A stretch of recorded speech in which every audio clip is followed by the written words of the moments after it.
Well, welcome back, everybody. I'm glad you guys are joining me today. And Trump went to Chicago today into the belly of the beast and debating, or I guess going toe to toe with these reporters, these black reporters in this black, what was it, like a black conference or something like that. And he came under the condition that, that the pretense that Kamala Harris was going to be there as well.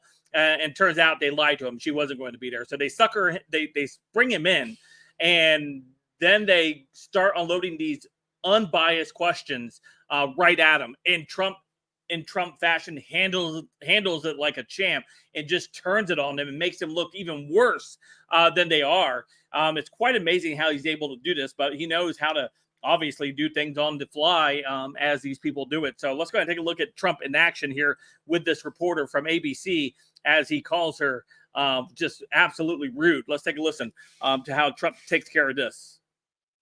True. You have told 4 congresswomen of color who were American citizens to go back to where they came from.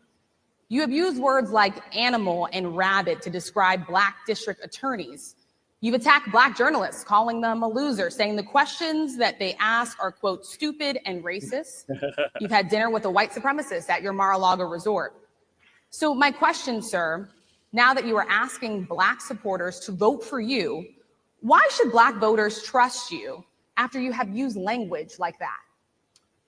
Well, first of all, I don't think I've ever been asked a question in such a horrible manner. First question. You don't even say, hello, how are you? Are you with ABC? Because I think they're a fake news network, a terrible network.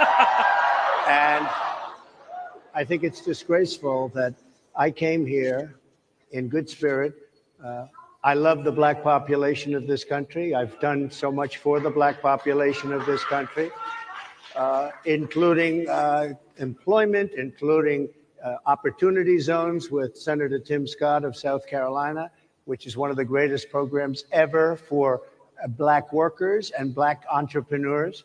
I've done so much. And, you know, and I say this, historically black colleges and universities were out of money. They were stone cold broke. And I saved them and I gave them long-term financing and nobody else was doing it. I think it's a very rude introduction. I don't know exactly why you would do something like that. And let me go a step further. I was invited here and I was told my opponent, whether it was Biden or Kamala, I was told my opponent was going to be here. It turned out my opponent isn't here. You invited me under false pretense. And then you said, you can't do it with Zoom. Well, you know, where's Zoom? She's going to do it with Zoom and she's not coming. And then you were half an hour late, just so we understand. I have too much respect for you to be late.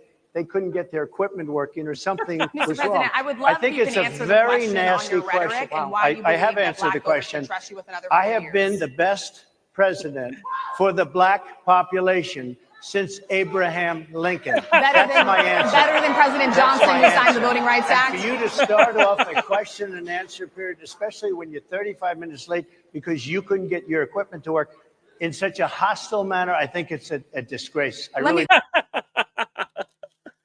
Oh my gosh, I never get tired of Trump handling reporters. Never get tired of that. That's classic Trump. That is Trump in his element, and of course in front of a hostile crowd. But that crowd ate it up. You heard them; they were like cheering and laughing. He is just magnetic when it comes to his charisma.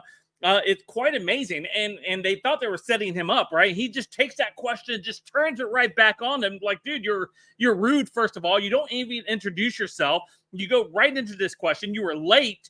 I had enough respect, he says, that I value your time to be here on time, and yet you can't do that. And then you say that Biden or Kamala was going to be here, and no one shows up. Again, Trump just turns it on and makes them look terrible, which they are. And because they're in full protect Kamala Harris mode now, they're in full trying to make her seem that she's the most popular individual ever, the fake enthusiasm, the fake excitement that they're trying to build around her with Hollywood and the mainstream media. So they're going to do whatever they can. They're going to try to call Trump racist.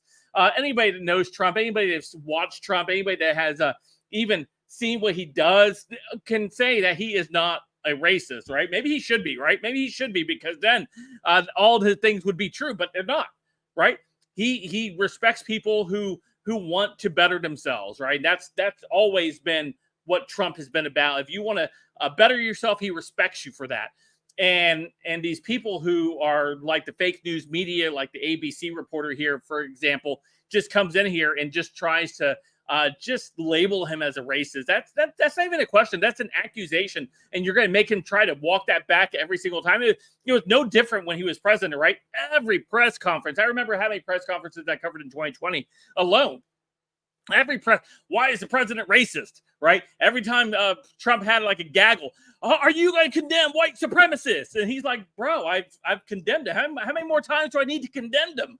Right? How many more times do I got to say I condemn white supremacists? Right? How many times does he have to say that? Right? But here, what we have, of course, is the low information voter. They're trying to play on the emotions of the black people. They think black people are stupid. By the way, these reporters, they believe they are stupid people. And they can lie to them the way they are. And don't believe your eyes, don't believe your ears. Just believe what we tell you. Us black reporters for the ABC working for the white man, we're going to tell you how to vote.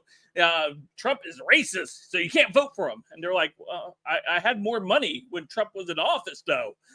The gas was lower when Trump was in office. I could afford a home when Trump was in office, right? And they're trying to, of course, stir up this whole race thing, especially with Kamala being Indian. I guess she's black now, whatever. So anyway, you guys let me know what you guys think in the comments down below. Of course, you guys follow me on all my social media, all linked in the description down below. Don't forget to hit that like and subscribe button. And until next time, I will see you guys later. Have a great, great day.